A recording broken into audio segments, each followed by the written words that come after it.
बातें कर रहे हैं। मैं बोल रही हूँ ना कि अब सुरजीत सिंह ठाकुर जी को तो मैं खुली चुनौती देती हूँ कि वो सामने आके साबित करें, जो जो आरोप लगा रहे हैं वो साबित करें कि वो क्या किस तरीके से अनर्गल आरोप कर लगा रहे हैं। पहले साबित करें और अपनी हैसियत में रह के बात करें। उनकी कोई हैसियत नहीं है आज की तारीख में।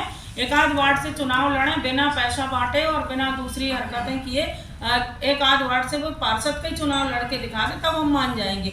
अभी वो कैसे पार्षद बनी है उनकी धर्मपत्नी और कैसे नगर पालिका में श्री गौरी शंकर बिसेन जी की कृपा दृष्टि से बैठे हैं अध्यक्ष बन के, वो सब जानते हैं। तो इनको कोई ज़्यादा बोलने की जरूरत नहीं। जनता के सामने पूरा आईना है और शहर की सम्मानी जनता सब कुछ जानती है। और सब लोग बोलते हैं कि आज तक इतने अध्यक्ष रहे लेकिन इतनी बुरी हालत नगर पालिका की कभी नहीं रही जो हालत आज है। आज की तारीख में मैं बता रही हूँ, आज कितनी तारीख हो रही है, आज 20 तारीख हो गई। नगर पालिका के डेली वेजेस कर्मचारियों का अभी तक पेमेंट नहीं हुआ है। 20 तारीख तक 27 तारीख तक इन लोग भुगतान नहीं करते। वो गरीब कर्मचारी बेचारे इधर उधर से उधार मांग के अपना काम चलाते हैं और जब पेमेंट आती है तो उनको उधारी में पूरा पैसा चला जाता है। तो आप पूरे हर तरह से गलत कर रहे हो आप, और दूसरे पे आप आरोप लगा रहे हैं। मेरा क्षेत्र है, मैं 12 बजे रात को भी जनता की सेवा करने के लिए तत्पर रहती हूँ, चाहे वो भरवेली हो, चाहे लाल बर्रा हो, चाहे जाम हो, चाहे खमरिया हो, चाहे बालाघाट शहर का कोई भी वार्ड हो।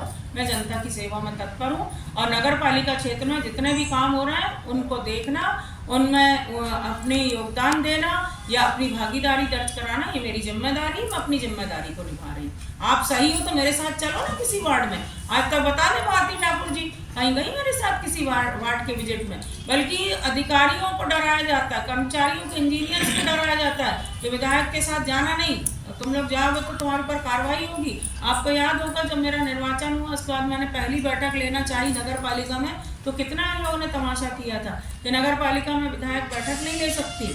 हाँ, बैठक लेना है तो कहीं और लें, यहाँ नहीं बैठक होगी। सीएमओ को डराया गया कि आप बैठक में नहीं जाना। पूरे अधिकारियों को मना कर दिया गया कि आप बैठक में नहीं जाना।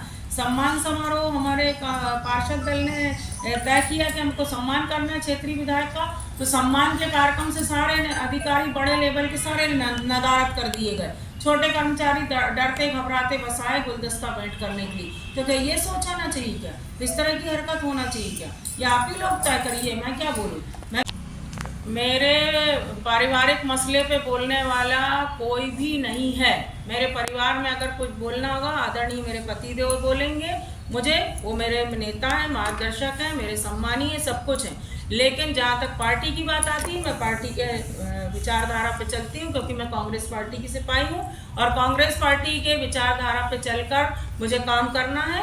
और यहाँ पे सिद्धांतों की बात क्या, अन्याय के खिलाफ लड़ना तो हम सभी लड़ते हैं, शोषण के खिलाफ लड़ना हम सब लड़ रहे हैं, भ्रष्टाचार के खिलाफ हमारी लड़ाई है तो है। वो कौन होते हैं मुझे बोलने वाले कि मैं उनके विचारों पर नहीं चल रही? उनको कोई अधिकार नहीं है। पहले मैंने कहा ना, अपने गिरेबान में आप झाँक के देखो और ये बताओ कि आपने अपनी पत्नी को किस दिन स्वतंत्र छोड़ा है। पूरा उनको पूरी तरह से इन्होंने ऐसा करके रखा हुआ है कि उनके निर्णय के बगैर वो कोई निर्णय नहीं ले सकती। अब वो कहाँ है कहाँ नहीं पता नहीं, भी कुछ दिनों से बाहर है शायद, ऐसा सुनने में। तो उनके आड़ में इनके पतिदेव पत्रकार वार्ता ले रहे हैं और मेरे ऊपर आरोप लगा रहे हैं। अरे आरोप तो तुम्हारे ऊपर खुद पे लग रहे हैं, चाहे वो डीजल घोटाला हो, चाहे कचरा गाड़ी का मामला हो, कितने सारे इनके भ्रष्टाचार उजागर हुए हैं, आप लोगों को पता है। और वो उस चीज़ को नहीं मान रहे हैं। इनके पार्षद इनसे परेशान है, खुल के बोल नहीं पाते, परेशान हालत में इसलिए कि बोलेंगे तो पार्टी की तरफ से कोई कार्रवाई ना हो जाए। बस इनकी हालत तो ऐसी ही समझ लीजिए कि ये अब जनता में जाके जरा वोट लेके और जीत के बताएं। हम तो 2-2 बार जनता के द्वारा डायरेक्ट इलेक्ट होके आए। नगर पालिका अध्यक्ष मुझे जनता ने सीधे इलेक्शन से जिताई, मैं पार्षदों के वोटों से अध्यक्ष नहीं बनी। मुझे 2 बार जनता का आशीर्वाद मिला, बल्कि 3 बार। खाली कुर्सी भरी कुर्सी चुनाव में भी जनता ने दूध का दूध और पानी का पानी की थी और मुझे जिता के एक इतिहास बनाया। मध्य प्रदेश में अभी तक वो इतिहास अभी भी कायम है। जो पहला चुनाव हुआ था खाली कुर्सी भरी कुर्सी का, और मुझे सम्मानीय शहर की जनता ने जिताई थी। तो मैं तो जनता से सीधी चुन के आई हूँ। अभी भी जनता ने मुझे भारी बहुमत से विधानसभा में भेजा। पूरे बालाघाट जिले में सर्वाधिक मतों से जीतने का रिकॉर्ड मेरे नाम जनता ने दर्ज कराया। महिला विधायक पहली बार विधानसभा क्षेत्र बालाघाट से निर्वाचित होने का जनता का आशीर्वाद मुझे मिला। हमने मेहनत की है, काम किया है, सड़क पे लड़ते हैं आज भी। मैं कभी नहीं सोचती कि मैं बहुत बड़े ऊंचे लेवल की जनप्रतिनिधि हूँ। मैं तो सम्मानीय पार्षदों के साथ कदम से कदम मिला के और गांव के सरपंच भाइयों के साथ कदम से कदम मिला के काम करने पे विश्वास करती हूँ। और मेरा काम करने का तरीका कल भी वही था, आज भी वही है और हमेशा वही रहा। कर रही कि हम तो जिनको बुलाना होगा हम उन्हीं को बुलाएंगे, सामने वाले सुन लें। हम जिन तो तुम्हारे घर की संस्था है नगर पालिका, अपने घर के शासकीय घर के निजी कार्यक्रमों में आप जिसको बुलाना बुलाइए, लेकिन शासकीय कार्यक्रम में अगर आप प्रोटोकॉल का पालन नहीं कर सकते तो आपको भी संवैधानिक पद पे बैठे रहने का कोई अधिकार नहीं। मेरा स्पष्ट कहना है, जहाँ प्रोटोकॉल का उल्लंघन होगा वहाँ अनुभव मुंजारे तो जरूर बोलेगी, क्योंकि अनुभव मुंजारे के साथ 2.5 लाख जनता का सम्मान जुड़ा है। और अगर मैं अपनी जनता को अपमानित करती हूँ तो मुझे भी फिर 1 मिनट अपने पद पर बैठे रहने का कोई अधिकार नहीं है। तो ये जो अब पत्रकार वार्ता कल की गई है, ये बहुत हास्यास्पद पत्रकार वार्ता मैं कह सकती हूँ, क्योंकि नगर पालिका के अध्यक्ष पति ने पत्रकार वार्ता की है। तो यहीं से आप समझ लीजिए कि कितना उनका कहना चाहिए नगर पालिका में दखल किस तरह से, हद से ज़्यादा। वहाँ नगर पालिका में जो सीएमओ इनके मनमानी के खिलाफ आवाज़ उठाता है, उसके खिलाफ ही कार्रवाई करवा देते हैं। आपको तो पता है क्या हुआ था पिछले दिनों। अभी जो नगर पालिका के सीएमओ आए हैं वो भी डरे सहमे से काम कर रहे हैं। उनको भी लग रहा है मेरे ऊपर कहीं गाज ना गिर जाए। उनको कोई भी काम के लिए फ़ोन करो तो जी करवा दूंगा, जी हो जाएगा, होता कुछ नहीं है।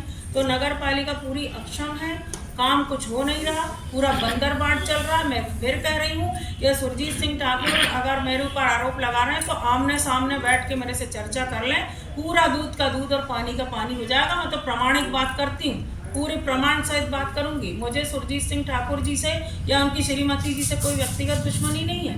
वो लोग जरूर वैमनस्यता रखते हैं, हमारे यहाँ के किसी भी पारिवारिक कार्यक्रम में कार्ड देने के बावजूद वो नहीं आते, लेकिन उनके यहाँ जब भी कोई चाहे दुर्गा उत्सव मनाते हैं वो लोग, या उनके घर का विवाह समारोह हुआ, जब भी मुझे कार्ड आया मैं बराबर गई और उनके समारोह में कार्यक्रम में मैं पारिवारिक रूप से शामिल हुई। तो ये आपके सामने स्पष्ट है कि ये लोग किस तरह से सोच रख के काम कर रहे हैं। मुझे तो काम करना है, क्षेत्र का विकास करना है, राजनीति का चश्मा लगा के मैं बिल्कुल नहीं देखती। जब पार्टी का काम होगा, जब चुनाव की बात आएगी तो मैं अपने झंडे के नीचे एक सिपाही के रूप में ईमानदारी से खड़ी हूँ, लेकिन जब विकास कार्यों की बात होगी, काम करने की बात होगी, तो मैं तो चाहूँगी कि सर्वदल के लोग मिलकर काम करें, अच्छा काम करें। जनता को आपकी पार्टी से बाद में मतलब हो सकता है, लेकिन जनता को पहले आपसे काम पड़ेगा। मेरे पास नगरीय क्षेत्र की इतनी समस्या आती, कल मैं वार्ड नंबर 11 में गई, पानी निकासी की बहुत ज़्यादा समस्या।